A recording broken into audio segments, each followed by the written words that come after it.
오늘 우리에게 주시는 말씀을 우리 함께 교독하겠습니다. 열왕기상 18장 41절부터 46절 말씀을 한 절씩 교독하겠습니다. 41절부터 46절 한 절씩 교독합니다. 엘리야가 아합에게 이르되 올라가서 먹고 마시소서, 큰 비소리가 있나이다.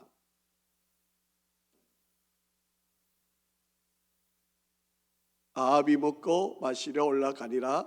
엘리야가 갈멜산 꼭대기로 올라가서 땅에 꿇어 엎드려 그의 얼굴을 무릎 사이에 놓고 그의 사환에게 이르되 올라가 바다 쪽을 바라보라. 그가 올라가 바라보고 말하되 아무것도 없나이다. 이르되 7번까지 다시 가라. 7번째 이르러서는 그가 말하되 바다에서 사람의 손만한 작은 구름이 일어나나이다. 이르되 올라가 아합에게 말하기를 비에 막히지 아니하도록 마차를 갖추고 내려가소서 하라 하니라.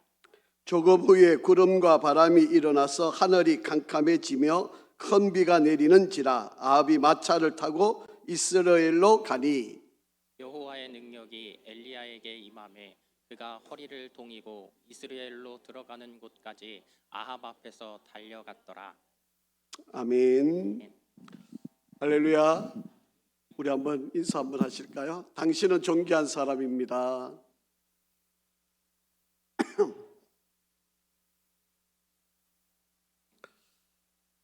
한 번 더 인사하겠습니다. 하나님은 항상 오르십니다.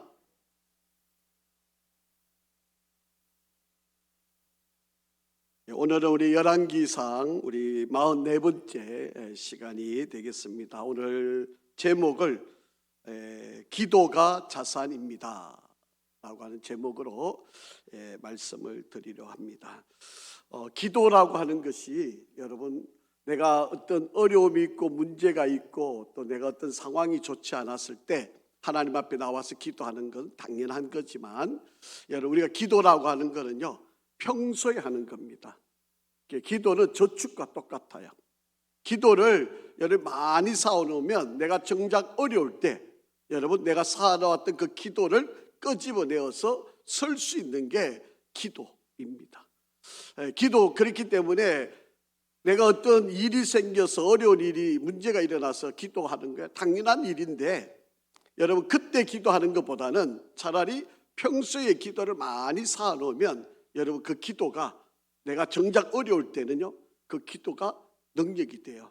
그리고 쌓아놓았던 그 기도가 나를 이끌게 되는 힘이 된다라고 하는 거예요. 교회를 개척한다는 것은 참 힘들고 어려운 일입니다. 보상이 있는 것도 아니고요. 또 교회를 개척하다 보면 누가 알아주는 사람도 없고, 그리고 밤낮으로 정말 괴로움 또 죽음을 맛보는 것 같은 길입니다. 교회를 개척하는 것이 참 힘들고 어려운 일인데, 누군가가 와가지고 교회 개척하는데 힘드시지요 이렇게 말을 하면요 그 말이 전혀 위로가 되지가 않습니다. 저도 1988년도 12월에 교회를 개척을 했습니다. 대구에서 2층 건물을 빌려가지고 개척을 했는데, 처음에는 2가정을 가지고 개척을 시작을 하게 되었습니다. 그런데 이제 개척 예배 드릴 때는 아주 사람들이 많이 모여가지고 정말 꽉 차서 언제 이렇게 한번 채워보라 이런 생각을 가지고 교회를 예배를 드렸는데, 이제 그 다음 주가 되니까 딱 2사람만 앉아 있는 거예요. 그게 개척을 2가정이 했으니까 적어도 4사람이 나와서 앉아 있어야 되는데 이 남자 2사람만 덩그러니 앉아 있는 거예요. 그게 부인 집사님들은 내가 언제 당신 개척한다 그러는데 내가 따라가려고 그랬냐, 나는 안 따라갈 거다. 그리고 원래 다니던 교회로 가고 이 2 남자 집사님들만 이제 개척을 이제 약속을 해서 예배를 드리기를 시작한 거죠. 아니, 교회를 개척해 놓고 또 가정을 이렇게 나누면 안 되잖아요. 그래서 예배를 다 마치고 이제 오후에 이제 저녁 예배를 드리는데, 저녁 예배를 드리기 전에 11시 예배를 마치고 이제 식사를 하면서 남자 집사님들한테 부탁을 했습니다. 교회를 개척을 됐으니까 이제 전도사인 총각인 제가 혼자 교회를 이렇게 개척을 해서 이끌어 갈 테니까 당신들 가정을 이렇게 나누면 안 되지 않느냐고. 그러니까 당신들은 가정을 잘 세워가지고 원래 다니던 본교에서 열심히 잘 가정을 세우시라고. 그래서 제가 기도만 많이 해달라고 그렇게 부탁하고 남편들을 다 돌려보냈습니다. 그런데 그 다음 주가 되었는데 이제 그게 개척을 하고는 두 번째 예배를 드리게 된 거죠. 주일 예배를. 그런데 몇 사람이 나왔겠습니까? 8명이 나왔어요. 왜냐하면 부부가 나왔고 그 자녀들이 둘이가 있는데 자녀들 둘씩 다 해가 8명이 같이 나와서 이제 아이들 학생들이니까 아이들이 그래서 예배를 이제 8명이 온전히 예배를 드리기를 시작을 했습니다. 뭐 새벽 기도는 아무도 없었어요. 그런데 이제 다른 교회를 다니시는 이제 장로님하고 권사님이 또 부인 권사님은 이제 학교 선생님이신데 학교 출근하기 전에 새벽 기도를 이제 저희 교회에서 드리시고 이제 출근을 하셨어요. 그런데 이 권사님이 다른 교회 다니시는 분인데 아침에 제가 총각이잖아. 아직 집사람과 결혼하기도 전이니까. 그런데 이분이 따뜻한 밥 아침에 일찍 일어나가지고 밥을 해가지고 시아버님을 모시고 살으셨는데 그 시아버님께 식사를 대접하기 위해서 아침을 준비하는데 그 준비한 아침밥을 저한테 먼저 가져온 거예요. 그래서 제가 그 식사를 다 하면 이제 그것을 가지고 이제 집에 가셨다서 시아버님 식사 대접하고 그리고 학교 출근을 하시는 이제 그런 권사님. 제가 결혼할 때까지 그 권사님이 그게 제가 10월 달에 결혼을 했으니까 89년도 10월에 결혼했으니까 이분이 건 11개월 동안 학교 선생님이신데 정말 밤낮으로 빠지지 않고 한 번은요 제가 너무 힘들고 이래서 오늘 권사님하고 장로님 안 나오시면 좋겠다고. 왜냐하면 새벽기도 한번 빠뜨릴 수 있으니까 뭐 이런 생각이 들 만큼 정말 새벽기도 그분이 안 나오시기를. 그런데도 여전히 제가 좀 늦게 일어나면 막 문을 두드려서 저를 깨워가지고 뭐 그렇게 해서 제가 새벽기도를 그분 때문에 훈련도 받은 거죠. 새벽기도를. 그런데 지금 가만히 생각을 해보면요 그때 그렇게 힘들게 기도하고 새벽을 깨워서 그 시간에 기도했던 그 시간들이 지금 가만히 보면 이게 자산이 된 거예요. 정말 몸은 피곤하고 마음은 힘들고 어려운데 그때 그냥 억지로라도 체면 때문에 하지 못해서 기도를 했던 그 기도가 지금 와서 이렇게 목회를 하고 있는 오늘까지 이제 제가 35년을 목회를 하고 있는 거잖아요. 이 목회를 오는 여정을 가만히 살펴보면 바로 그렇게 기도를 해주신 거예요. 여러분이 아실는가 모르겠는데 우리 교회에서 제가 일부 설교 시간이 되면 우리 교회 권사님들이 모여셔가지고 저 지하실에서 기도를 하세요. 요즘 여러분 제가 설교가 좀 더 잘하는 것 같았지요. 그러니까 이게 다 저 때문에 그런 게 아니고요. 우리 교회 성도님들이 목사님을 위해서 시간에 맞춰서 기도해 주시는 분들이 계신 거예요. 여러분 이런 것이 다 자산인 거예요. 별거 아닌 것 같고 지금 하는 게 무의미한 것 같고 지금 하고 있는 게 아무런 의미가 없을 일 같아 보이지만 차곡차곡 쌓이다 보면요 이것이 내가 못 쓰면 누가 쓰겠습니까? 예? 내가 기도를 했는데 내가 다 이거를 다 못 쓰고 가면 누가 쓰겠어요? 여러분 자녀들이 쓰는 거죠. 여러분이 기도를 해놓으면 여러분이 다 누릴 수도 있지만 여러분이 못 누리시면 여러분 자녀들이 그것을 누릴 수 있어요. 여러분 이것보다 더 큰 복이 어디 있습니까? 이것보다 더 큰 유산이 어디 있겠어요? 이것보다 더 큰 자녀를 위한 일이 어디 있겠어요? 그래서 기도가 그만큼 중요한 거예요. 자, 오늘 우리가 너무 잘 아는 엘리야의 기도의 내용입니다. 너무 여러분 얼마나 많은 설교를 여러분 들으셔서 너무나도 잘 아시는 바로 그런 내용인데요. 첫째, 이 엘리야의 기도의 가장 주된 이야기는 바로 믿음으로 기도를 드렸다는 거예요. 여러분, 우리가 기도를 할 때, 여러분, 제가 지금 주일마다 계속 말씀드린 게 뭐예요? 예수님께 나아가면, 예수 앞에 서기만 하면 낫는다라고 하는 믿음을 가지고 나가니까 그 사람들이 죄도 낫고 병도 낫고 문제도 해결되는 거잖아요. 여러분, 모든 일들의 사건의 기본, 가장 중요한 건 뭐라고요? 믿음이다. 여러분, 믿음 없이 나가면 아무것도 이루어지지 않아요. 기도도 마찬가지입니다. 지금 내가 하고 있는 이 기도 그냥 허공을 치는 메아리가 아니고, 여러분, 우리의 기도는 누가요? 천사들이 금대접에 담아서 늘 하나님께 계속 올려가고 있다는 걸 여러분 잊지 마시기를 바랍니다. 그게 우리가 기도하는 게 그냥 허공에서 그냥 다 사라져 버리고 메아리처럼 그냥 흩어져 버려지는 그런 것이 아닙니다. 그런데 우리가 그런 기도를 할 때 중요한 것은 믿음으로 드려야 돼요. 오늘 엘리야의 기도를 한번 여러분이 잘 한번 생각을 한번 해보시기를 바랍니다. 이 엘리야의 기도가 바로 이런 역사를 만들어냈는데요. 자, 한번 보시죠.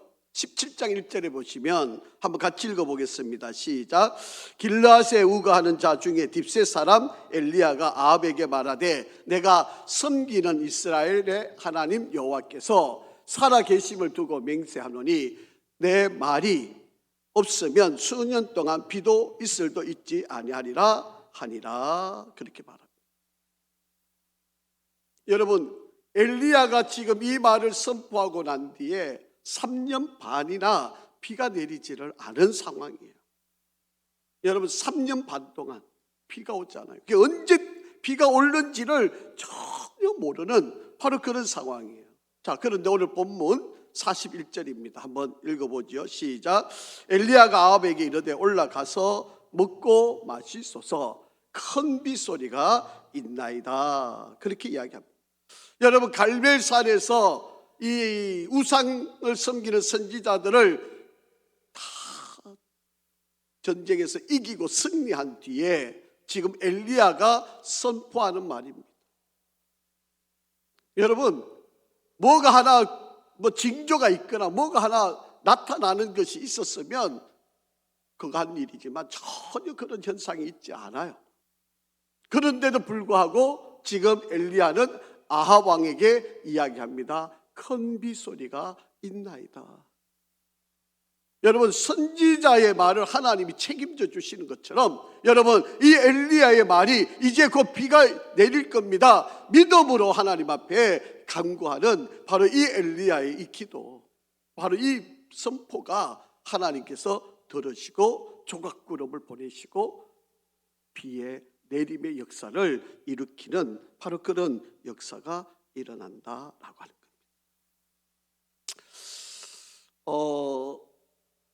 기억이 나시는지 모르는데 우리 어린 동화에, 우리 고전 전래 동화에 보면 3년 고개라고 하는 것이 있습니다.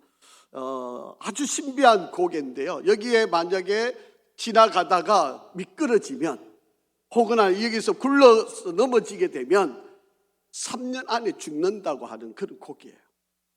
그래서 여러분, 이 고개를 지나가면 3년 안에 죽음을 맞이한다라고 하는 그런 전설이 내려오는 바로. 근데 어떤 사람이 이 고개를 가다가 실수를 해가지고 결국 굴러게 되었어요. 그래서 이 사람이 마음이 내가 이제 3년 안에 죽겠거니 이런 생각이 든 거죠. 그렇게 생각을 들다 보니까 왠지 모르게 몸이 좀 찌푸둥하고 왠지 모르게 몸이 자꾸 아파오고 이제 나는 이제 곧 죽겠구나. 나 이제 3년 안에 죽음을 맞이할 수밖에 없겠구나. 이런 생각이 자꾸 들다 보니까 몸도 마음도 생각마저도 온 이제 죽음만 생각을 하게 된 거예요. 그러니까 이 사람이 이제 죽음을 앞에 두고 사는 사람이니까 그 마을에서 아주 똑똑한 아주 현자가 있었는데 그 현자에게 찾아갑니다. 제가 그 3년 고개를 지나다가 막 실수를 해가지고 제가 굴렀습니다. 그러니까 제가 이제 3년 안에 죽음을 맞이할 수밖에 없게 되었습니다. 어떻게 하지요? 이러고 이제 이 현자한테 물었습니다. 그러니까 현자가 껄껄껄껄 웃는 거예요.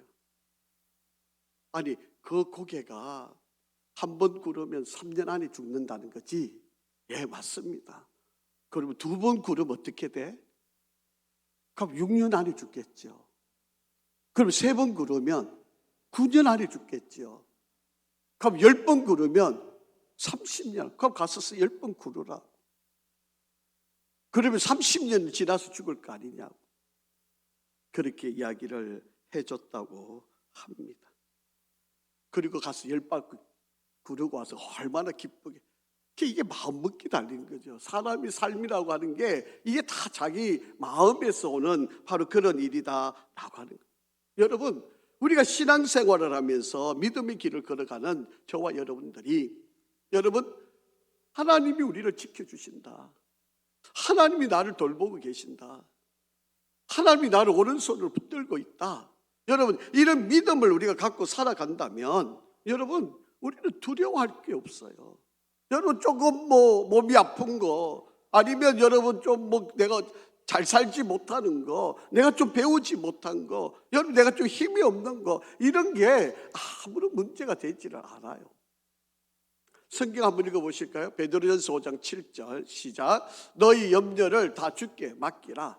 이는 그가 너희를 어떻게 해요? 돌보심이라.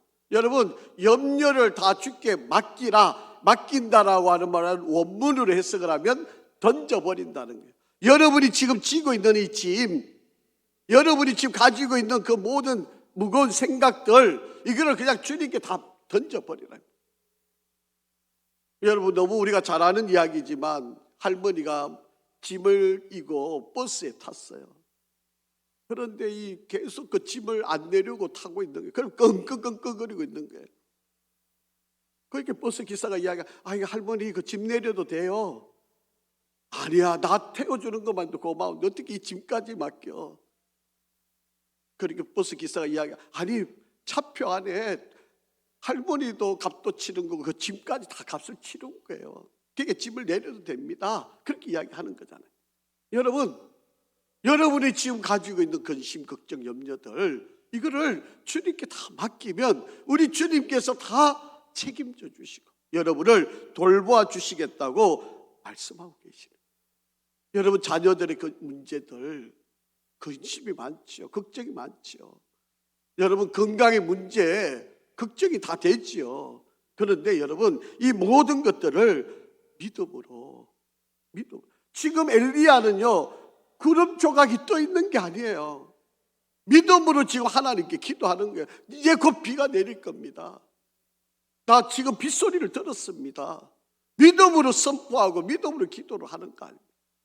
여러분, 우리가 신앙생활을 한다는 게 뭡니까? 세상 사람과 다를 바 없이 똑같이 염려하고 똑같이 걱정하고 똑같이 우리가 괴로움을 갖고 산다면 여러분, 우리가 왜 하나님을 믿는 거죠? 하나님을 신뢰하거나 하나님을 의지할 명분이 없는 거죠.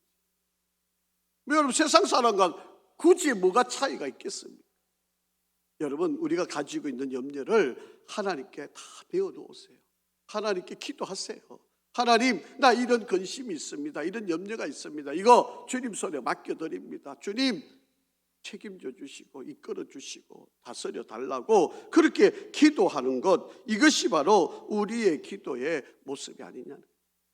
자, 이사야서 49장 15절 16절 한번 같이 읽겠습니다. 시작. 여인이 어찌 그 젖 먹는 자식을 잊겠으며 자기 태어서 난 아들을 긍휼히 여기지 않겠느냐. 그들은 혹시 잊을지라도 나는 너를 잊지 아니할 것이라. 내가 너를 내 손바닥에 새겼고 너의 성벽이 항상 내 앞에 있나니. 그렇게 말씀. 아멘. 여러분, 하나님께서 너의 이름을 내가 손바닥에 기록해. 그게 안 잊겠다는 거예요. 지워지지 않겠다는, 책임지겠다는 거예요. 여러분, 이 하나님을 믿으시나요? 여러분의 인생을 책임져 주신 하나님, 여러분 신뢰하세요. 그리고 기도하세요. 믿음으로 기도하세요. 그러면 하나님께서 여러분의 그 염려, 근심, 기도 다 들으시고 하나님이 응답을 하신다라고. 그래서 엘리야의 기도의 가장 중요한 덕목은 믿음으로 드렸다는 거예요. 여러분, 뭐 눈에 보여서 환상이 보이고 어떤 계시가 있고 무슨 징조가 있어서 믿음으로 드린 기도가 아니에요. 엘리야의 위대한 기도는 바로 그냥 하나님을 신뢰하기 때문에, 하나님을 믿기 때문에 믿음으로 간구한 거죠. 자, 두 번째로 이 엘리야의 기도의 위대함은 간절함이에요. 여러분 한번 보겠습니다. 41절 다시 한번 보겠습니다. 시작.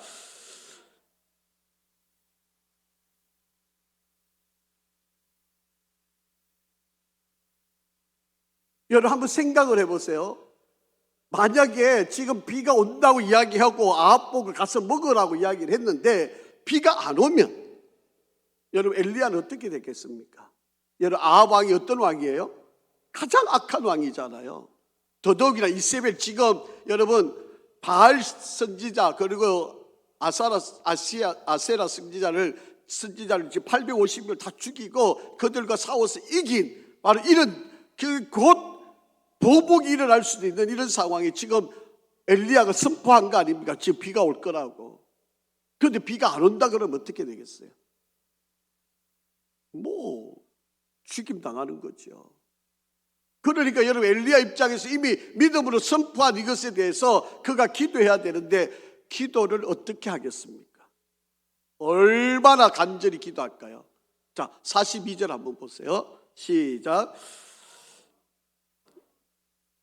엘리야가 갈멜산 꼭대기로 올라가서 땅에 꿇어 엎드려 그의 얼굴을 무릎 사이에 넣고. 여러분 기도를 하는데 엘리야가 그냥 대충, 여러분 중턱에 가서 기도해도 되잖아요. 여러분 이 갈멜산이 한 350에서 400m 정도 되는 산이거든요. 여러분 이 350에서 400m가 적지 않은 거예요. 여러분 여기 인왕산이 그 정도 돼요. 여러분 인왕산 올라가는데 여러분 여기 한번 올라가 보시면 알죠. 전부 다 돌 아닙니까? 돌. 성벽을 따라서 올라가면 전부 다 돌계단 아닙니까? 갈멜산은 그렇게까지는 아니어도 여러분 그까지 올라간다는 게 여러분 시간적으로 보면 상당히 걸리는. 아이고 막 대충 중턱에쯤 가가지고 거기서 기도해도 뭐 괜찮잖아요. 여러분 뭐 그냥 올라가다가 그냥 적당한 장소에 가서 기도해도 뭐 누가 뭐라 그럴 사람이 있겠습니까? 하나님께 기도하는 일인데. 제가 신학교 다닐 때요, 여기 삼각산에 이제 하도 저희 아버님이 삼각산에서 기도를 많이 하셨다고 그래서 제가 이제 학기를 마치고 삼각산에서 일주일 기도하고 내려오겠다고 삼각산에 올라갔어요. 삼각산 올라가니까 안에 그 꼭대기 가면 기도원이 있고 이제 그 위에 가면 능력봉이라고 하는 데가 있다고 하도 많이 들었으니까. 그런데 가서 기도하려고 가보니까 사람들이 계속 있어요. 아무리 기다려도 뭐 사람 내려오질 않는 거예요. 또 어느 순간에 가보면 또 다른 사람이 또 앉아 있고. 그래서 제가 한 번도 못 올라갔습니다. 그 능력봉에. 언젠가 한번 올라가려고 그러긴 하는데 그 능력봉에 가서 기도하려고 그러는데 여러분 사람들이 그냥 뭐 그 삼각산 올라가는데 뭐 계곡도 많고 뭐 여러분 거기 뭐 불빛 이거 뭡니까 뭡니까 촉 피워놓고 뭐 이렇게 하는 데도 많고 사람들이 얼마나 많이 있겠어요. 뭐 적당히 중턱 중간에 어느 정도 올라가가 뭐 기도하고 내려와도 뭐 누가 뭐라 할 사람이 있겠어요. 그런데 여러분 지금 엘리야도 마찬가지입니다. 뭐 얼마든지 뭐 가다가 힘드니까 뭐 이 정도 여기서 해도 하나님이 들으시지 생각하고 얼마든지 할 수 있죠. 그런데 산 꼭대기까지 올라가. 그럼 이것은 정성을 보는 거잖아요. 자, 그런데 여러분 그걸로만 끝나지 않고요, 땅에다가 무릎을 꿇었다라고 하는 거예요. 여러분 이게 일반 뭐 요즘 같이 시설이 뭐 방석에다가 무릎 꿇는 거 뭐 누가 못 하겠어요. 그런데 여러분 맨바닥에 무릎 꿇는 거 쉽지 않아요. 더더욱 어려운 거 한번 보세요. 그 얼굴을 무릎 사이에 넣고 오늘 집에 가셔가지고 여러분 무릎을 꿇으시고 여러분 머리를 무릎 사이에 한번 넣어보세요. 가능한 이야기인지. 이거 진짜 남자들은 더 안 됩니다. 보통 여자분들이 저렇게 기도를 많이 했다 그래요. 간절한 분들은 여자분들도 쉽지는 않은 이야기예요. 그런데 자기 얼굴을 무릎 사이에 넣는다는 것은 얼마나 간절한가를 표현하는 구절이에요. 여러분, 물론 하나님이 우리의 정성을 보고 답을 하시는 것은 아니지만 간절함이, 엘리야는 비가 오지 않으면 자기가 죽을 수도 있다고 하는 바로 이런 간절함 때문에 지금 엘리야가 하나님 앞에 이렇게 기도를 하고 있는 바로 그런 모습이에요. 여러분, 우리가 기도를 할 때 바로 이런 간절함이 있어야 돼요. 하나님, 이 기도 안 들어주시면 저 안 됩니다. 저 이 기도 안 들어주시면 저 죽습니다. 저 이 기도 안 들어주시면 저 안 됩니다. 이렇게 하나님께 정말 간절하게 기도를 하는 것이 있어야 된다라고 하는 거예요. 여러분, 이 코로나를 지나면서 많은 분들이 이제 인터넷으로 예배를 드린 분들이 많이 계시잖아요. 그래서 이 온라인으로 이제 방송을 해서 설교가 이렇게 온라인 중계가 되면 처음에는요, 첫 예배 드렸을 때는 전부 다 목욕제게 다 씌고 양복 다 입고 정말 텔레비전을 그 영상을 다 띄워가지고 다 그렇게 예배를 드렸다고 그래요. 그런데 2번 지나고 3번 지날 때는요, 이제 넥타이 풀고, 그 다음에는 예배 드릴 때는 양복 위에 옷 안 입어도 그 다음에 예배 드릴 때는 커피 잔 갖고 테이블에 놔두고 커피 한 잔 마셔가면서 그렇게 예배 드리고, 또 조금 시간 지나니까 부엌에 왔다 갔다 하면서 예배 드려도 예배 드린 게 된 거죠. 우리 그렇게 드리지 않았나요? 여러분, 굳이 이렇게 현장까지 나와가지고 예배를 드려야 되냐?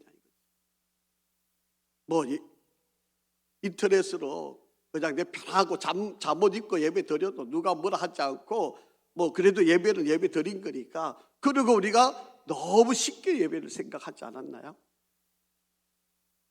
여러분, 현장에 나오기까지 우리가 준비하고 정말 생각과 마음을 다듬고 시간을 내고 차를 타고 걸어서 땀을 뻘뻘 흘리며 여러분 예배당에 올라왔던 이 마음하고 집에 앉아서 그냥 편안하게 너불러진 바로 그런 모습으로 텔레비전 안에서 화장실 갔다 오고 여러분 부엌에 왔다 갔다 하고 커피 마시가면서 예배 드린 거하고 여러분 하나님이 보신다면 어떻게 인정하실 것 같아요? 여러분, 지금 엘리야가 얼마든지 편안하게 그냥 중턱에서, 아니 집에서 기도한들 누가 뭐라 그러겠습니까? 그런데 산꼭대기 올라갔고요, 무릎을 꿇였고요, 거기에다가 자기 머리를 그 무릎 사이에 넣고 여러분 이렇게 기도를 했다. 여러분, 이런 기도이기 때문에 비가 안 내릴 수 없는, 하나님이 안 들을 수 없는 바로 그런 역사를 이룰 수 있게 된 거다라고 하는 이야기. 여러분, 기도할 때 잔꾀를 부리지 마세요. 여러분, 기도할 때 여러분 우리야 다 최선을 다한 것처럼 보이지만 하나님 관점에서 어떠냐는 여러분 늘 생각을 한번 해보시기를 바랍니다. 아주 유명한 분인데요, 이 1825년부터 1835년 미국의 부흥을 주도했던 분 중에 찰스 핀이라고 하는 분이 있습니다. 이 찰스 핀이라고 하는 이분이 아주 유명한 부흥사인데요, 이 부흥사가 미국의 10년을 부흥을 이끌었던 아주 중요한 부흥사예요. 그런데 이분의 뒤에는 나시라고 하는, 다니엘 나시라고 하는 분이 늘 함께 따라다녔어요. 여러분, 이 찰스 피니가 가서 설교를 하면요, 널이 다니엘 나시라고 하는 사람이 같이 가가지고 한 구석에 들어가가지고 기도를 하는 거예요. 그게 중보 기도자예요. 그래서 이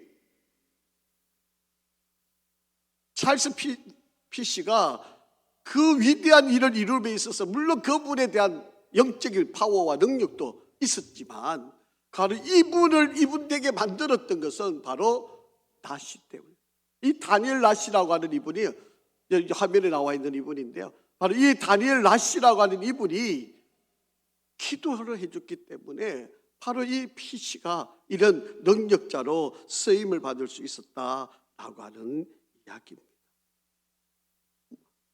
예배당 안에서 설교를 할 때는 저기 구석 어디에 사람들이 볼 수도 없는 어디 구석에 숨어서 기도를 하고요. 이 숲속에서 설교를 할 때는 저기 보이지 않는 나무 뒤에 가가지고 그 뒤에서 PC 목사님이 설교 마칠 때까지 거기에서 계속 기도를 하고 있습니다. 그래서 이 찰스 PC라고 하는 이 목사님의 이 부흥의 역사 안에 바로 이 중보 기도자가 늘 함께 따라다녔던 거예요. 그래서 역사를 이룰 수 있었다라고 하는 이야기입니다.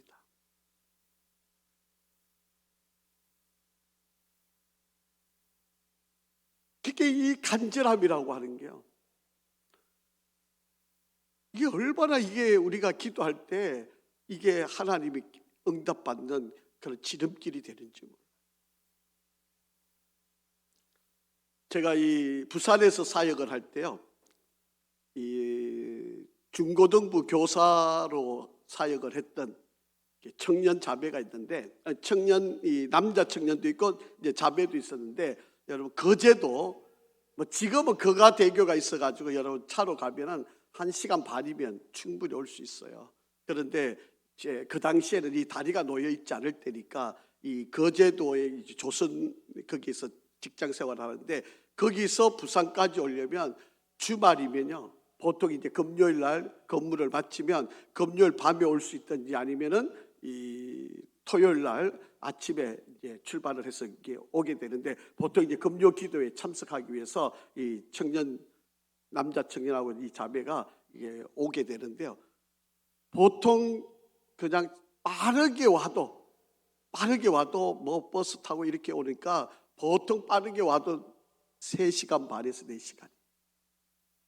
그런데 이 두 자매가, 하나는 남자 청년, 둘이가 결혼을 해가지고 이제 그 가정을 이루었는데, 거기서 거제도에서 자기가 학생의 교사인데 그 교사를 담당하기 위해서 금요일 날 금요 기도에 참석하기 위해서 오고, 토요일 날 교회 준비하고, 주일 날 학생의 사역을 하고, 그리고 오후 예배 마치고 또 다시 거제로 가는 거예요. 여러분, 이 일을 사역을 계속 하는 거예요. 여러분, 목사 입장에서 보면 여러분 그 부부 청년이 얼마나, 여러분 4시간 정도 차를 타고 오는데 한편으로 생각하면 오지 마, 그냥 그곳에서 좀 신앙생활 잘해도 되지 않겠니? 이런 말을 하고 싶은 마음이 간절하죠. 그런데 이 두 부부는요, 여기 와서 자기가 청년의 교사하는 이 사역이 너무 감사한 거예요.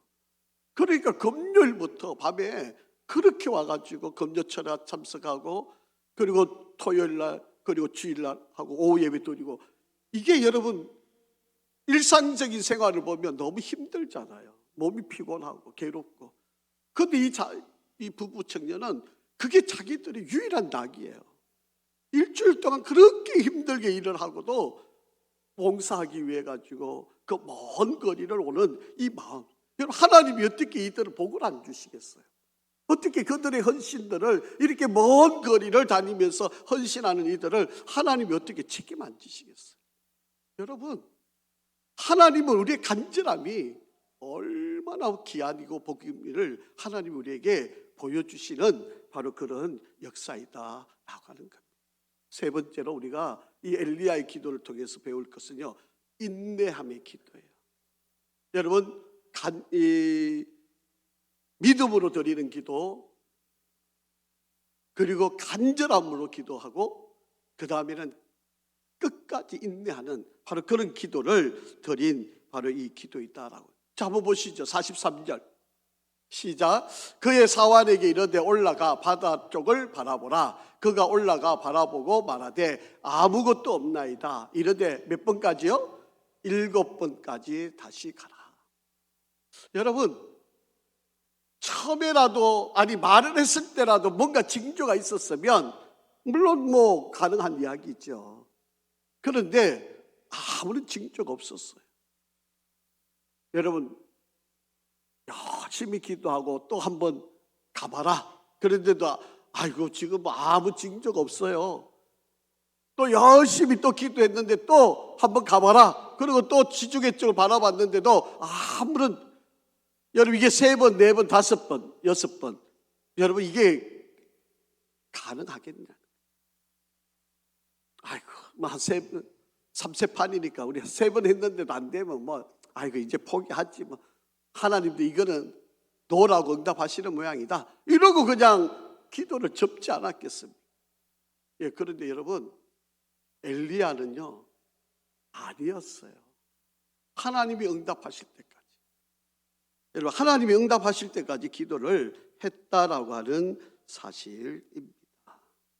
여러분 기도는요 비상낙하산이 아니에요. 제가 앞에서도 말씀을 드렸지만 위급할 때 물론 당연히 기도하는 거죠. 여러분 기도할 때 그냥 급하니까 우리가 뭐 낙하산이 있어가지고 막 그냥 급하면 그걸로 뛰어내려가 내가 살기 위해서 기도, 물론 그렇게도 할 수 있는 거죠. 그런데 여러분 기도는요 평상시 하는 겁니다. 평소에 쌓아놓는 거예요. 여러분 기도라고 하는 게 그냥 때가 되니까 뭐 당연히 해야 될 것처럼 생각하시죠. 물론 위기를 만났는데 기도 안 하는 사람 참 대단한 사람이고요. 어디 보면 목사 입장에서 보면 정말 매달려서 기도해야 될 뿐인데 기도 안 하면, 또 기도하라 그러면 또 목사가 또 뭐 자기 일에 간섭하니 많이 뭐 이래가지고 또 삐지고 뭐, 그게 목사가 말을 함부로 못하는 거예요. 분명히 기도해야 될 뿐인데 기도 안 하고 있어서 또 야단치면 또 목사가 왜 또 남의 집안 갖고 이렇게 이야기하느냐고 또 그러니까 이 목사 겁이 나가지고요 말도 못하겠고 그냥 속으로 끙끙 앓으면서 기도하는 수밖에 없는 거죠. 그런데 여러분 기도는 비상낙하산이 아니에요. 기도는 여러분 평소에 쌓아놓는 겁니다. 여러분 기도를 쌓아놓으면요 자연스럽게 여러분 그 기도가 때가 되면 하나님께서 그 기도를 뽑아서 우리에게 가장 적절한 때에 그 기도를 응답을 하신다라고 하는 것입니다. 그러니까 여러분 기도하는 사람은요 참으로 인내를 부단히도 기다리면서 기도를 할 수밖에 없는 거예요. 여러분 할머니들이, 어머니들이 기도를 해놓는 그 기도가 자식들한테 바로 그들의 인생에, 여러분 지금 자식들이 잘 되는 거 다 여러분 자기들이 뭐 잘나고 똑똑한 거 이거 아닙니다. 여러분 다 할머니, 어머니들이 기도해 놓은 거예요. 그 기도해 놓은 걸 이제 자기들 이제 누려서 사는데, 자기들은 자기 자식을 위해서 하려면 기도해야 되는 사람들이잖아요. 자기가 다 뽑아서 먹고 이제 자식들한테 뭐 주려고 그러는지 모르겠어요. 지금 내가 이만큼 사는 거, 여러분 우리가 이렇게 누리고 있는 거 다 할머니, 할아버지, 또 어머니, 아버지가 다 기도로 우리에게 허락해 놓은 바로 그 기도의 열매이다라고 합니다. 그러니까 여러분 평소에 기도해 놓으세요. 그럼 여러분 자녀들 언젠가는, 여러분 우리가 보기에는 언제 저들이 돌아올까? 언제 저들이 깨달을까? 여러분 우리는 그런 생각이지만 하나님이 다 때가 되면요 알게끔 만드시고요 돌아오게끔 다 하세요. 우리가 좀 답답할 뿐이지, 좀 눈앞에 빨리 왔으면 더 좋은데 그 시간이 좀 더딜 뿐이지, 여러분 다 기도해 놓으면요 그것이 다 반드시 열매가 되어서 돌아오게 되어 있다라고. 여러분 우리가 너무 잘 알고, 또 지난 제가 설교 때도 한번 말씀을 드렸는데, 여러분 이방 여인이 예수님께 나와서 딸을 고쳐달라고 그렇게 매달리잖아요. 그런데 걔들한테 내가 줄 게 없다, 이방 사람들한테 내가 은혜 베풀려고 온 거 아니다, 이렇게 핀잔을 주는 거죠. 그럼에도 불구하고 예수님께 매달리잖아요. 올소이다마는 개들도 제 주인의 상에서 떨어지는 부스러기를 주워 먹지 않습니까? 저도 그 부스러기 같은 은혜라도 저에게 좀 주십시오. 여러분, 예수님이 뭐 인류를 구원하러 오셨다며 아니 이방 사람이 찾아와가 이렇게 간절히 구하는데도 안 들어주셔. 아니 개 취급을 해. 이거 인권 모독 아니야? 오죽 같으면 인터넷에서 난리 났겠죠. 그런데 그런 모멸감을 당하면서도 예수님께 부스러기 같은 은혜를 달라고 구하잖아요. 그때 이 여인이 고침도 받고 믿음도 구원도 받는 그런 역사를 이루는 거 아닙니까? 여러분, 우리가 기도할 때 정말 간절하게 끝까지 매달리는 바로 그런 기도가 우리에게 필요하다라고 하는 겁니다. 자, 누가복음 18장도 한번 읽어볼까요? 1절에서 5절 시작. 예수께서 그들에게 항상 기도하고 뭐 하지 말아라? 낙심하지 말아야 할 것을 비유로 말씀하여 이르시되 어떤 도시에 하나님을 두려워하지 않고 사람을 무시하는 한 재판장이 있는데 그 도시에 한 과부가 있어 자주 그에게 가서 내 원수에 대한 나의 원한을 풀어주소서 하되 그가 얼마 동안 듣지 아니하다가 후에 속으로 생각하되 내가 하나님을 두려워하지 않고 사람을 무시하나 이 과부가 나를 번거롭게 하니 내가 그 원한을 풀어주리라. 그렇지 않으면 늘 와서 나를 괴롭게 하리라 하였느니라. 여러분, 세상 사람, 세상의 악한 재판관도 여러 번 찾아가서 이야기하면 들어준다는 거예요. 이 말이 무슨 말인가 하면 세상 사람들도 이렇게 몇 번 거절하다가도 이 악한 재판관조차도 몇 번을 찾아와서 구하면 들어주는데 하나님, 너희 아버지가 되신 하나님이 너희가 구하는 것을 어떻게 안 들어주시겠느냐 이 말씀을 하시는 거예요. 자, 그렇기 때문에 여러분 지금 한번 보세요. 상황이 여러분 엘리야 시대가 바로 누가 다스리는 시대예요? 아합 왕이 다스리. 이 아합 왕은 가장 악한 왕 시대잖아요. 이 아합 왕이 있을 이 시대에 말 한마디 잘못하면 죽을 수도 있는 이런 시대예요. 그런 시대에 지금 비가 올 거라고 이야기했고 그 기도를 내리기 위해서 지금 하나님 앞에 믿음으로 그리고 아주 간절하게 인내하면서 지금 기도를 하고 있는 이 엘리야를 한번 잘 기억을 한번 해보세요. 자, 여러분 북이스라엘에 하나님께서 가장 강력하게 썼던 엘리야 아합 왕 시대죠. 남쪽 유다 한번 보세요. 남쪽 유다에 하나님이 예레미야라고 하는 선지자를 써요. 나라 멸망을 그렇게 눈물로 호소를 했던 사람이잖아요. 하나님이 주신 성경책을 말씀을 기록해가지고 백성들이 주는데 다 찢어가지고 불태워버리고 그런 수모를 당하면서 남쪽 유다가 멸망한 이럴 때까지 눈물을 흘리면서 호소를 했던 강력한 바로 그러한 사람들 하나님 쓰셨던 이런 사람들이요 기도를 그냥 대충 하고 이랬던 사람이 아니었다는 거예요. 저들이 듣든지 안 듣든지 요즘 우리가 에스겔서 계속 아침에 새벽마다 보잖아요. 듣든지 안 듣든지 저들이 깨닫든지 안 깨닫든지 믿든지 안 믿든지 계속해서 하나님의 말씀을 선포했던 바로 이들이었다는 거죠.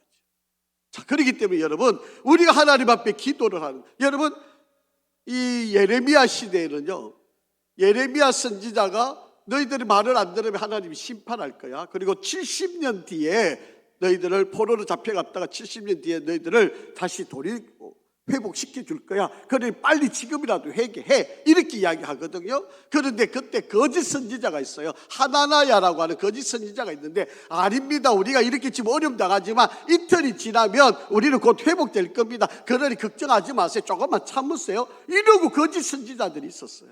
예레미야는 안 합니다. 여러분 망하면 우리 70년 동안 나라가 없어지고 우리는 포로로 잡혀가고 하나님께서 회개하고 돌이킬 때까지 우리를 70년 동안 바벨론에서 포로된 생활을 하게 될 겁니다. 그러니 빨리 회개하십시오. 이런데 거짓 선지자는요, 아니 이틀 정도야.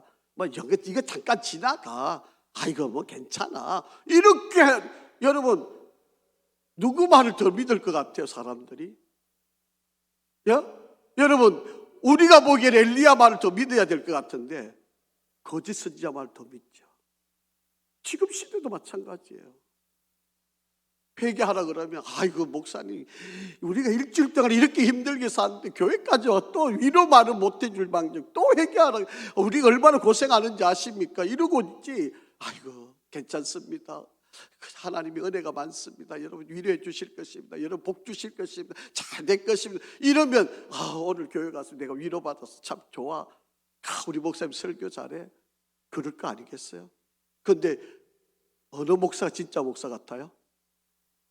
여러분 보시기에 어느 게 진짜 목사 같아요? 여러분 선소리 하는 목사가 진짜 목사예요. 여러분 그렇기 때문에 우리가 기도는 절대로 헛되지 않아요. 여러분 우리가 기도를 하면 하나님이 반드시 우리의 기도를 들어주시고 응답을 하신다라고 하는 이야기입니다. 그래서 기도의 끈, 여러분 질기끈을 좀 가지시기를 바라요. 여러분 교회 봉사하는 끈도요 좀 질기끈을 가지세요. 여러분 교회 봉사하기 쉽지 않지요. 여러분 주차장 봉사하다가도 보면 아니 힘들게 주차장 봉사하는데 지나가다가 뭐 차를 있다고도 되니 어쩌니 뭐 왜 내 차를 빨리 안 빼주니 이러면 여러분 얼마나 화나는지 몰라요. 여러분 식당에 정말 토요일부터 나와가지고 막 정성스럽게 음식을 준비해놨는데 지나가면서 아이고 왜 이래 짜, 아이고 왜 이렇게 오늘은 뭐 이상해. 여러분 지나가는 사람은 무심코 하는 던지는 말인데 준비한 사람은 얼마나 힘들어요. 여러분 그렇다고 안 하면 여러분만 손해요. 그게 여러분만 손해요. 여러분 봉사의 건도 여러분 질긴 건을 갖고 아이고 그럴 수도 있지. 여러분 그렇게 이해하고 여러분 내가 하나님 주신 맡겨진 이 일을 여러분 아이를 가르치는 일도 여러분 얼마나 어려운 일이에요. 다 내 아이처럼 이렇게 다 보담아서 열심히 하는데도 불구하고 그중에 하나 좀 오늘 늦게 와가지고 야 좀 빨리 와 이러면 삐져가지고 또 야단쳤다고 그러고 뭐 오늘 결석했으면 또 전화해가지고 왜 오늘 결석했냐 또 따진다고 그러고 또 별별 소리 다 듣거든요. 그리고 안 하면 누가 손해예요? 자기만 손해예요. 여러분 우리가 봉사할 때도 여러분 놓치지 않는 끊기지 않는 끈을 갖고 계속 봉사하는 뭐 그러려니 그럴 수도 있지 이러고 봉사하는 거죠. 기도도 마찬가지입니다. 아이고 내가 지금 10년 동안 기도했는데 응답 안 해주셔. 그런다고 그만두면 누가 손해요? 자기만 손해요. 기도의 줄을 절대로 놓으시지 않기를 간절히 바랍니다. 여러분 기도는요 반드시 사여지고요 사여진 것은 반드시 뽑아서 쓰게끔 되어 있습니다. 여러분이 다 못 누리면 여러분이 다 못 쓰시면 그 남아있는 것은 누구 거예요? 자녀들 거예요. 이게 복이 있죠. 복.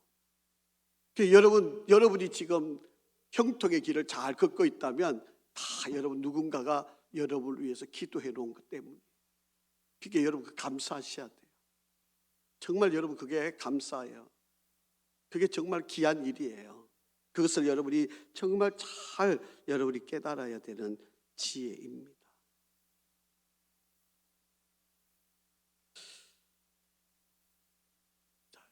요한복음 5장 25절 한번 읽어볼게요. 한번 같이 읽겠습니다. 시작.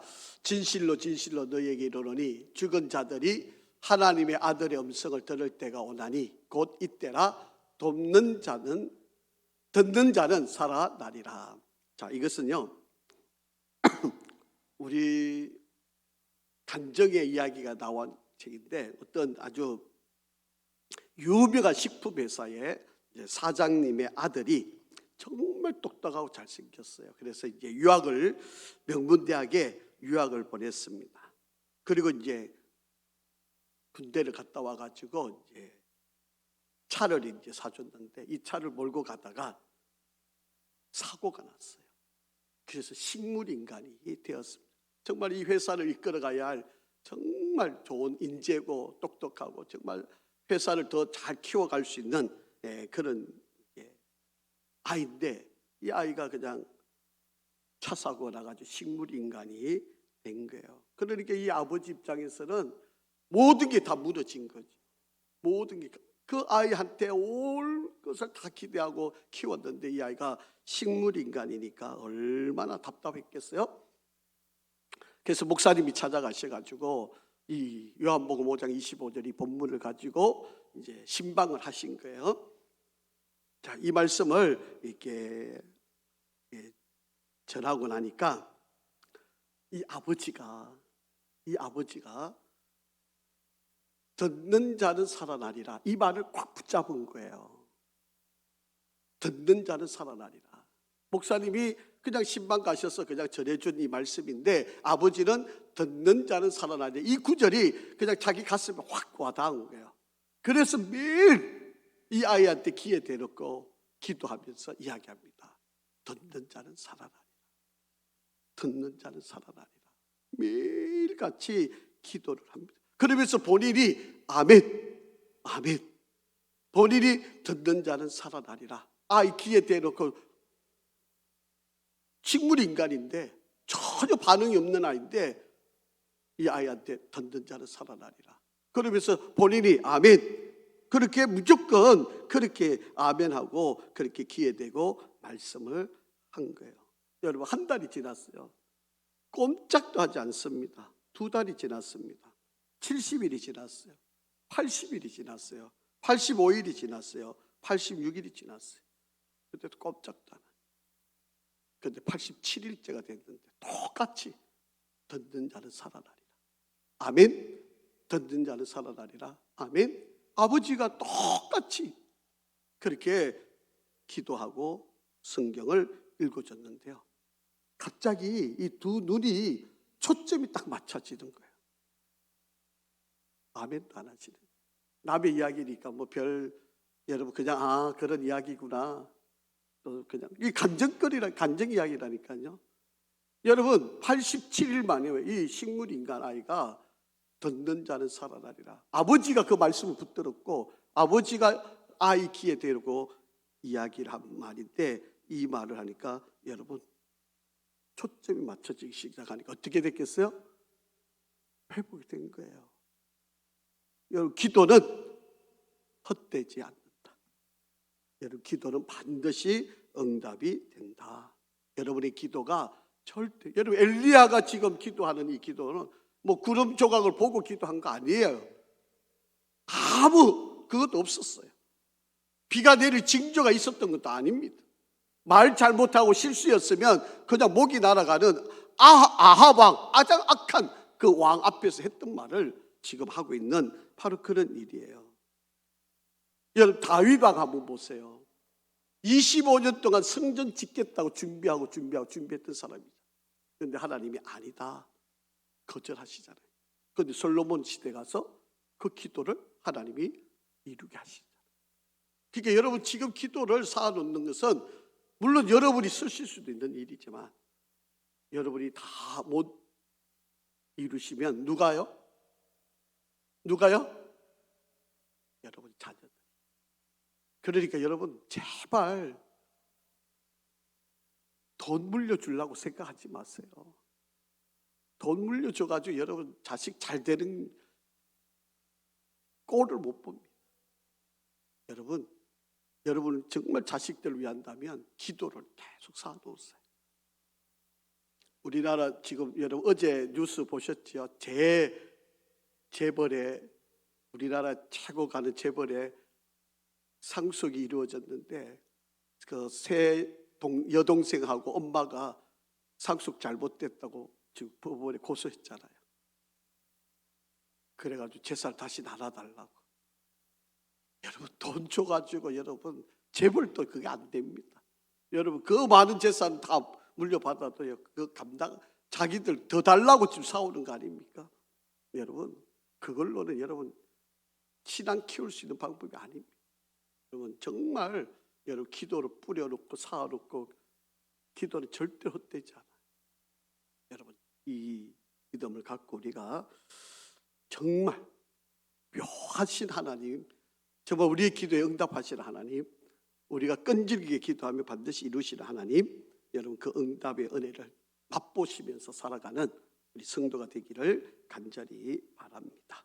아버지 하나님, 오늘 엘리야의 기도를 생각하고 기도가 우리의 모든 것의 자산이 됨을 깨닫습니다. 우리에게 믿음의 기도, 간절함의 기도, 인내의 기도를 이룰 수 있는 저희들이 되게 이끌어 주시옵소서. 기도는 결코 헛되지 않음을 믿습니다. 우리 성도들 기도로 승리하게 하시고 결국 기도의 열매가 있게 복 내려 주시옵소서. 예수 그리스도 이름으로 기도합니다. 아멘.